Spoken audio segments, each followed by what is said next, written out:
जीराम जी bill पर लोकसभा में पास होने की ये खबर है। जीराम जी बिल पर विपक्ष का हंगामा जोरदार।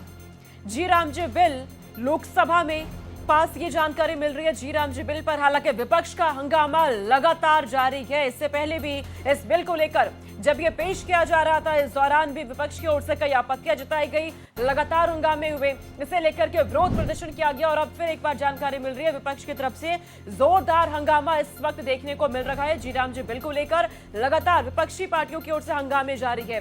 कांग्रेस इस पर आपत्ति व्यक्त कर रही है। विपक्ष की तरफ से जोरदार हंगामे की तस्वीर लोकसभा में देखने को मिली है। जीराम जी बिल को लेकर, जिसको लेकर के सरकार का दावा है कि ये ग्रामीण विकास में और ज्यादा गति प्रदान करेगा। विकास को लेकर इससे मजदूरों को फायदा होगा, लेकिन विपक्षी पार्टियां लगातार हंगामे कर रही है। कागज फेंके गए, विपक्ष ने वेल में पहुंचकर हंगामा किया है। जीराम जी बिल लोकसभा में पास, लेकिन इसी दौरान विपक्ष की तरफ से जमकर हंगामा किया गया है। जब ये बिल पेश हो रहा था उस दौरान भी तमाम आपत्तियां जताई गई थी इस बिल को लेकर। और आज भी सुबह सवेरे की तस्वीर सामने आई। मल्लिकार्जुन खड़गे की अध्यक्षता में विरोध प्रदर्शन किया गया जीराम जी बिल को लेकर के। और अब जब ये बिल पास हुआ है लोकसभा में, तो यहाँ पर विपक्ष की ओर से वेल में पहुंचकर कहा जा रहा हंगामा किया गया, कागज फेंके गए हैं, नारेबाजी की गई है। सरकार लगातार कह रही है कि इस बिल से मजदूरों को फायदा पहुंचेगा। मजदूरों के लिए कामकाज की संख्या 100 दिन से बढ़कर 125 दिन इसके तहत हो रही है। वहीं जहां पहले पूरा खर्च मनरेगा के तहत केंद्र सरकार उठा रही थी, अब राज्यों की भी हिस्सेदारी इसमें तय हो रही है। लेकिन इसी बिल को लेकर विपक्षी पार्टियां लगातार हंगामे कर रही हैं। और एक बार फिर से लोकसभा में जब ये बिल पास हुआ तो इस दौरान विपक्ष लगातार आपत्ति व्यक्त करते हुए हंगामे करती हुई नजर आई है। ऐसे में लोकसभा की कार्यवाही को फिलहाल स्थगित कर दिया गया, ये जानकारी मिल रही है। जीराम जी बिल लोकसभा में पास हुआ, लेकिन इस पर विपक्ष का हंगामा लगातार देखने को मिल रहा है। और प्रशांत त्यागी हमारे साथ फोन लाइन पर जुड़ चुके हैं। प्रशांत, एक बार फिर से विपक्ष का हंगामा, लेकिन बिल के पास होने की जानकारी सामने आ रही है। जी बिल्कुल, आपको बता दो सोनिका कि लोकसभा में लगातार अब कल शाम हमने देखी कितने लंबे समय तक चर्चा चली और उसके बाद आज शुरू में ही हंगामा सदन में हुआ और विपक्षी सांसदों ने विरोध प्रदर्शन भी किया, नारेबाजी भी की और इस बिल को महात्मा गांधी का विरोध बताया। उसके बावजूद भी लोकसभा में इस बिल को पास कर दिया गया है और पास करने के बाद ही जो है लोकसभा कल तक के लिए एडजर्न कर दी गई है।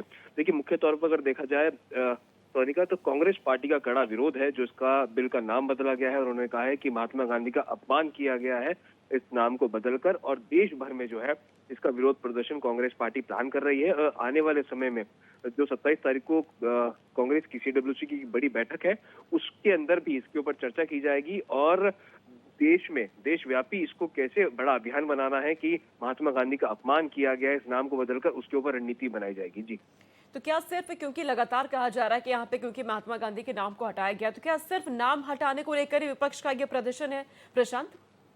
जी देखिए, बिल्कुल पहले तो नाम हटाने को लेकर है क्योंकि मनरेगा का चुनाव तो महात्मा गांधी को रिप्रेजेंट करता था। उसके बाद पूज्य बापू जो है नाम सरकार की तरफ से सूत्रों के हवाले से बताया गया था, लेकिन अब उसके बाद विकसित भारत जो है इसका नाम दिया गया। खास तौर पर कांग्रेस पार्टी का विरोध है कि महात्मा गांधी का अपमान है, क्योंकि जो मनरेगा नाम था उसमें महात्मा गांधी का नाम आता था और वो जन आंदोलन से जुड़े हुए थे और जो मजदूर हैं, किसान हैं, उनके हितैषी थे। तो उनके नाम पर जो मनरेगा योजना थी यूपीए सरकार की, उसको बदलना गलत है। साथ ही साथ प्रियंका गांधी ने कई सवाल जो है सोनिका इस बिल को लेकर उठाए। उन्होंने साफ तौर पर कहा है कि जिस तरह से केंद्र सरकार 40% जो बोझ है वो राज्य सरकारों पर इसका डालेगी, तो वो कतई सही नहीं है, इसको वापस लेना चाहिए। और लगातार कांग्रेस पार्टी कह रही है कि संयुक्त संसदीय समिति को इस बिल को भेजना चाहिए, जहां पर सभी जो अन्य दलों के सांसद भी होंगे वो बैठकर इस पर चर्चा करें और इन आउट्स क्या है, क्या इसका बीच का रास्ता निकल सकता है, क्या कुछ इसमें प्रावधान किया जा सकता है, उसको लेकर चर्चा की जाए। जी, और अब जिस तरह से आप जानकारी दे रहे हैं प्रशांत कि आगे से लेकर के प्रदर्शन की तैयारी है, उसमें कौन कौन शामिल रहने वाला है? जी देखिए, सबसे पहले तो आपको बता दूं कि 27 तारीख को कांग्रेस की एक CWC की बैठक होगी जिसमें चर्चा की जाएगी इस बिल को कैसे देशव्यापी बताना है कि कैसे महात्मा गांधी के नाम का अपमान केंद्र सरकार के द्वारा किया गया, इसका नाम बदलकर। साथ ही साथ अन्य भी जो दल है, विपक्षी एकता क्या इस पर कोई नई रणनीति बनाएगी, ये देखना महत्वपूर्ण होगा। हालांकि अभी जो चर्चाएं हैं वो कांग्रेस पार्टी की सामने आई हैं कि कांग्रेस पार्टी फ्रंट फुट पर आके इसका विरोध करेगी और देशव्यापी जनता को बताने की कोशिश करेगी कि किस तरह से सरकार ने महात्मा गांधी का अपमान किया है। जी, बिल्कुल, लगातार सरकार एक तरफ दावे कर रही है कि इससे जहां ग्रामीण विकास को फायदा होगा, गति मिलेगी, तो वहीं एक दूसरी तरफ विपक्षी पार्टियां लगातार इसका विरोध कर रही हैं। लोकसभा में जब बिल पेश हो रहा था, केंद्रीय कृषि मंत्री शिवराज सिंह चौहान जब बिल को पेश कर रहे थे, उस दौरान भी तमाम आपत्तियां जताई गई थी। और एक बार फिर जब यहां बिल को पास किया गया है, लोकसभा में बिल पास हो जाता है, इस वक्त भी विपक्षी पार्टियों की तरफ से तमाम सवाल खड़े किए गए हैं इस बिल को लेकर। लगातार उनकी तरफ से इसका विरोध हो रखा है। आगे भी कहा जा रहा है कि प्रदर्शन की तैयारी है। कहीं ना कहीं कांग्रेस पार्टी लगातार प्रदर्शन करती हुई नजर भी आ रही है। इससे पहले भी जब इस बिल को लेकर पेश किया गया था, जी राम जी बिल को, उसके बाद भी कांग्रेस पार्टी की तरफ से प्रदर्शन किया जाता है। मल्लिकार्जुन खड़गे इसमें नजर आते हैं, प्रियंका गांधी यहाँ पे नजर आती हैं। और एक बार फिर कहा जा रहा है कि आगे भी बैठक होने वाली है। इस बैठक के बाद हो सकता है कि आगे रणनीति बनाई जाए। प्रदर्शन करने की तैयारी में कांग्रेस पार्टी, विपक्षी पार्टियां नजर आ रही है। केंद्रीय कृषि मंत्री शिवराज सिंह चौहान ने इस बिल को पेश किया, लोकसभा में यह पास हुई, जिसके बाद लोकसभा की कार्रवाई को स्थगित कर दिया गया है कल तक के लिए। लेकिन इस बिल को लेकर हंगामे लगातार जारी है। विपक्षी पार्टियों की ओर से लगातार हंगामा हुआ है, प्रदर्शन लगातार देखने को मिला। तो प्रशांत लगातार हमारे साथ यहाँ पे बने हुए हैं। प्रशांत, किसके बाद, क्योंकि प्रियंका गांधी भी जब इस बिल को पेश किया गया उसके बाद उन्होंने कहा कि सरकार के नाम बदलने की सिर्फ और सिर्फ राजनीति है, जो समझ से परे है। क्या इस बिल को अब पास होने के बाद उनका कोई बयान है? जी देखिए, अभी तो कोई प्रियंका गांधी की टिप्पणी इस पर सोनी का नहीं आई है, लेकिन आप देखेंगे किस तरह से जब शिवराज सिंह चौहान ने दोबारा सदन में बिल पर चर्चा की तो उन्होंने साफ तौर पर कहा कि कांग्रेस पार्टी जो उसका विरोध कर रही है वो महात्मा गांधी की लाइन पर नहीं चलती है और उनको कतई इस बिल का विरोध करने का हक नहीं है। साथ ही साथ विपक्ष ने जो आज बिल की कॉपी थी उस तक को आज लोकसभा के अंदर फाड़ दिया, लेकिन बिल पास हुआ और उसके बाद लोकसभा को कल तक के लिए स्थगित करना पड़ा क्योंकि भारी हंगामा देखने को मिल रहा था। हालांकि 2 बजे प्रदूषण पर भी चर्चा होनी थी, जैसा कि हम पहले बता चुके हैं दर्शकों को, लेकिन वो चर्चा भी आज नहीं हुई। हालांकि प्रस्तावित थी आज वो चर्चा 2 बजे होने की और खुद पर्यावरण मंत्री का उसमें सदन में संबोधन होना था, लेकिन नहीं हो पाया है क्योंकि स्थगित कर दिया गया है। उसको कल वो चर्चा होगी, लेकिन मुख्य तौर पर अगर देखा जाए विकसित भारत जो कि एक मनरेगा को लेकर एक बड़ा जो सरकार का फैसला हुआ है नाम बदलने को लेकर, वो बिल पास हो गया है, ये बड़ी खबर है। और हालांकि अभी कांग्रेस की तरफ से कोई इस पर टिप्पणी नहीं आई है, लेकिन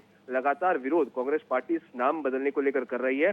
प्रियंका गांधी ने साफ तौर पर यह भी कहा था 2 दिन पहले सोनिका की आखिरकार सरकार इसका नाम बदलना क्यों चाहती है, क्योंकि इसमें लाखों करोड़ रुपए का खर्च आता है, तो आखिरकार सरकार इस खर्चे को वहन करने के लिए इतनी उत्साहित क्यों है। तो इस पर भी सवाल उठाए थे प्रियंका गांधी ने और साफ तौर पर यह भी कहा था कि 100 से 125 दिनों की जो गारंटी है, रोजगार गारंटी, वो तो सरकार देने को तैयार है, लेकिन ये बताया जाए कि जो न्यूनतम वेतन है पर मजदूरों का, उसको क्यों नहीं बढ़ाया गया। यानी कि जो बोझ है वो कहीं ना कहीं एक बार फिर से राज्य सरकारों के ऊपर बढ़ेगा, क्योंकि 10 से 40% जो खर्चा होगा और राज्य सरकार को वहन करना पड़ेगा। तो इसको लेकर सवाल निशान जो है विपक्ष खड़े कर रहा है। जी, हालांकि शिवराज सिंह चौहान, प्रशांत, लगातार वो ये कहते नजर आ रहे हैं कि इसका फायदा सीधे तौर पर गरीब वर्ग को होने वाला है, किसान वर्ग को होने वाला है, सीधे तौर पर उन्हें फायदा, लेकिन इसी का विरोध लगातार हो रखा है। जी बिल्कुल, देखिए लगातार शिवराज सिंह चौहान ने यही कहा है कि पहले जो रोजगार गारंटी थी वो 100 दिन की हुआ करती थी, उसको अब बढ़ा के सरकार ने 125 दिन कर दिया है कि जिससे कि जो मजदूर हैं, जो सड़क निर्माण, पुल, नाले, तालाब में जो मजदूरी करते हैं उनके लिए फायदेमंद होगा, क्योंकि जब 100 दिन के अलावा 25 दिन की और उनको वेतन मिलेगा तो उससे जाहिर सी बात है उनका जो आमदनी है वो बढ़ेगी। तो उसको लेकर उन्होंने बताया कि आम जनमानस से जुड़ा हुआ ये बिल है और जब कोई नई शुरुआत होती है तो नया नाम अगर उसका रखा जाता है तो उसमें कोई परहेज नहीं होना चाहिए और विपक्ष को इसके ऊपर हंगामा नहीं बनाना चाहिए। जी बिल्कुल, लगातार कहा जा रहा है शिवराज सिंह चौहान की तरफ से कि विपक्ष को इस पर हंगामा नहीं करना चाहिए, सवाल नहीं खड़े करने चाहिए। हालांकि विपक्षी पार्टियों की तरफ से कई आपत्तियां जताई गई हैं इस बिल को लेकर। इसी हंगामों के बीच बिल लोकसभा में पास हुआ है, जिसके बाद लोकसभा की कार्यवाही को कल तक के लिए स्थगित कर दिया गया।